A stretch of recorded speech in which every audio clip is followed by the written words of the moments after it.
না মুখস্থ বানানো না? না, শুধু এই দুটো ফ্লোরেই টু আর থ্রি এই ঠিকই তো লিখেছে নিচে 1 2 3 ওই নিচেটা তো পুরো ইয়েটা তো পড়ছে।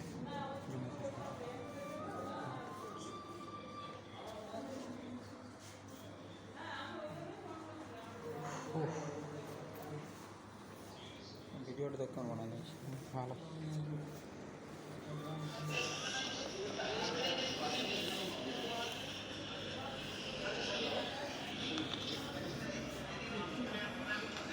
আচ্ছা, এমনি যদি আসি ঢুকতে দেবে তো না? ঢুকতে দেবে? কিন্তু শপিং মলে এটা দোকান হ্যাঁ, এটা তো দোকান তো কিনবো। এটা তো কিছুক্ষণ দোকান আছে তো আমি তো তো তাহলে হ্যাঁ ঠিক আছে, দেখে আমি এগুলো করি, কিন্তু আমি তো এমনিতে কলকাতায় ঘুরতে আসি,